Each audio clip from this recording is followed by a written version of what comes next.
Se futebol fosse um esporte diferente do que é, com um placar mais elástico, que tivesse um time que é superior criando a vantagem com mais facilidade, realmente o Botafogo teria ganhado do São Paulo. Mas não é bem assim que funciona o futebol. O Botafogo até dominou e amassou o São Paulo por vários momentos do jogo. É o que eu vou comentar nesse vídeo, explicar como o São Paulo sofreu com isso e como o Botafogo conseguiu amassar o São Paulo. E como o São Paulo conseguiu resistir, porque o São Paulo resistiu, teve uma ótima chance até de ganhar o jogo e vai para o Morumbi com uma vantagem de poder decidir em casa depois de ter empatado em 0 a 0. No vídeo de hoje eu vou falar sobre todos esses assuntos e explicar para vocês mais ou menos o que aconteceu taticamente nesse jogo.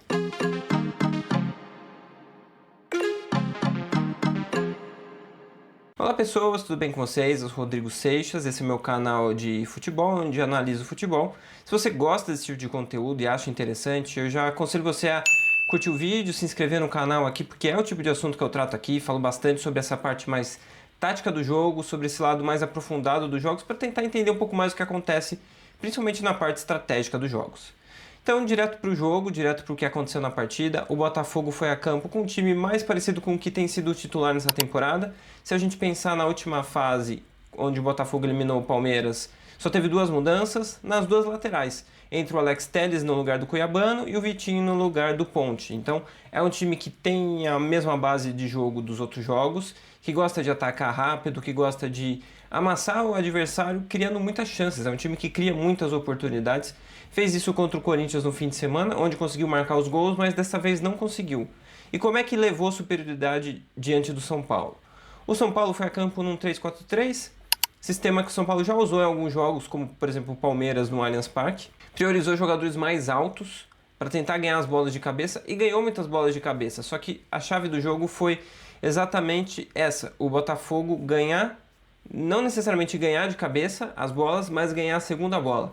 O Botafogo ganhou muitas segundas bolas no jogo, então o Botafogo sofreu uma certa pressão para sair jogando, saía por cima. O São Paulo ganhava a primeira bola ali de cabeça muitas vezes, mas depois o rebote, que é a segunda bola, era do Botafogo. Então daí o Botafogo retomava a posse, mas do meio para frente do campo, então tinha menos campo para correr, menos campo para chegar no gol, e às vezes o São Paulo não estava tão organizado assim, porque ele tinha subido para fazer pressão ali na frente, então o Botafogo conseguia atacar rápido e criar uma chance logo depois de retomar a bola. Isso foi ditando alguns minutos ali do jogo, principalmente o primeiro tempo inteiro. Então às vezes o Igor Jesus ganhava uma bola, ajeitava para alguém chegar, outras vezes o São Paulo até ganhava de cabeça, mas ali naquele meio de campo o Botafogo pegava a bola e depois atacava. Porque o Botafogo ele usa muito bem esse ataque de última linha, que é o ataque que busca profundidade e fica muito próximo da linha de defesa adversária. Então é um São Paulo que muitas vezes tinha que afundar e dava espaço na entrada da área, ou se ele não afundava, o Botafogo atacava as costas na profundidade.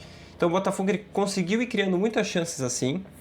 Os jogadores de frente ali, o Savarino, o Almada, o Luiz Henrique, como sempre, conseguindo circular muito bem. E os dois laterais, tanto o Alex Telles como o Vitinho foi muito bem no jogo, conseguiu ganhar muitas bolas ali, porque o São Paulo às vezes fechava mais por dentro e o Botafogo tinha muita amplitude. Então ele abria a jogada para um desses dois jogadores e esses jogadores ganhavam na profundidade e criavam uma boa chance. Isso foi fazendo o São Paulo ter muita dificuldade de defender o Botafogo. Às vezes o São Paulo até tinha bastante jogadores na defesa, mas o Botafogo com 2 ou 3 jogadores criava uma jogada ali porque o São Paulo marcava muito na área por espaços, mas não necessariamente os jogadores. Então às vezes até tinha bastante jogador lá, mas tinha espaço para atacar.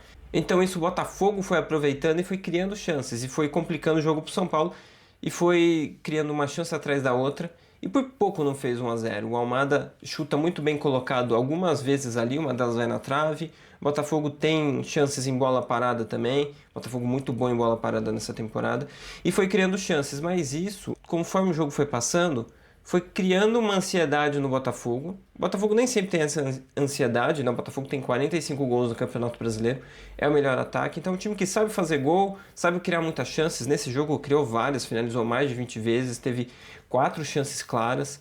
Criou muitas chances, mas como é um jogo de mata-mata, o jogo foi ficando longo porque o São Paulo não foi tomando gol, apesar de sofrer um amasso em alguns momentos.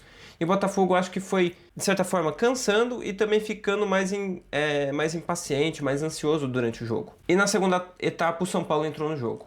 O São Paulo entrou no jogo de algumas formas.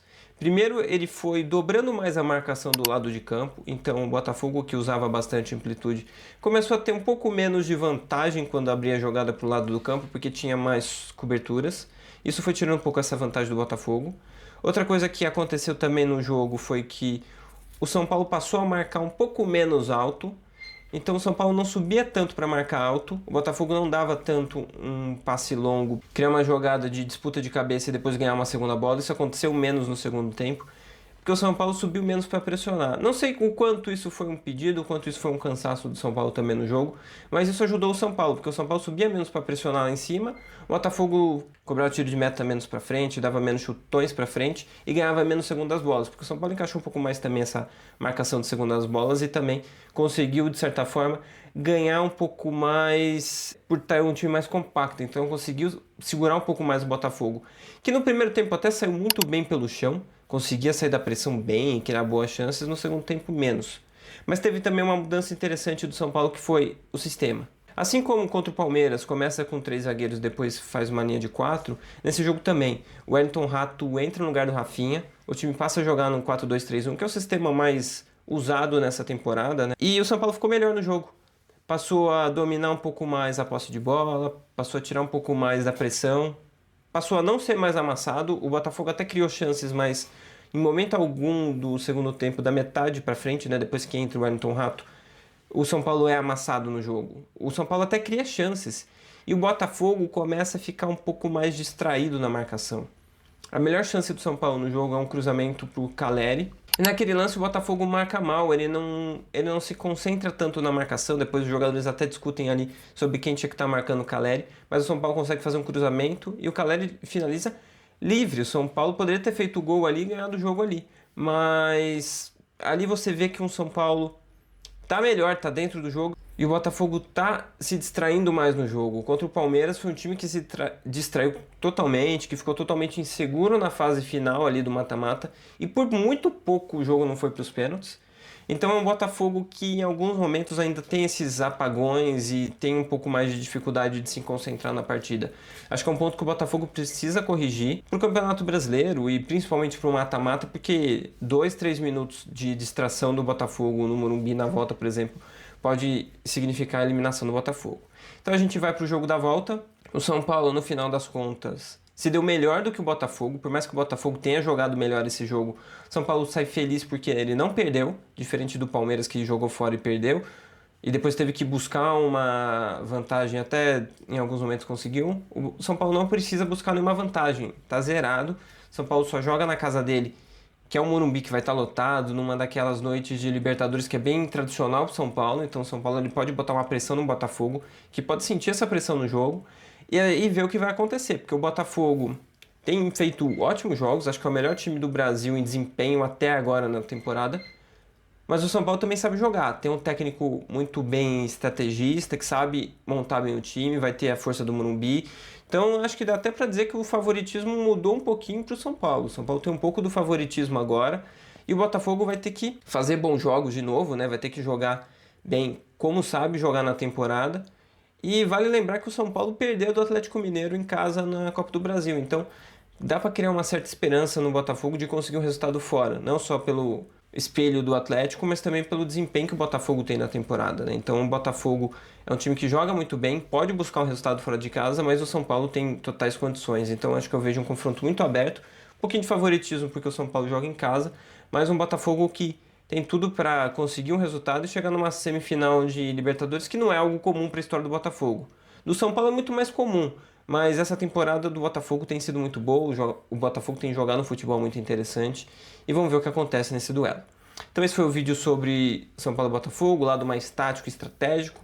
Vamos ver o que acontece no jogo de volta, mas tem tudo para ser um jogo bem interessante, bem disputado, em que o Botafogo viu a vantagem de jogar em casa desaparecer, né, porque o jogo ficou 0-0, mas o São Paulo agora pode aproveitar disso. Vamos ver o que acontece nessa volta. Então é isso, espero que vocês tenham gostado. Esse é o meu canal de futebol, tem análises de estratégias, da parte tática do jogo, buscar um lado mais aprofundado para ver o que a gente consegue extrair no jogo de futebol. Mas é isso, espero que vocês tenham gostado. Até o próximo vídeo, valeu!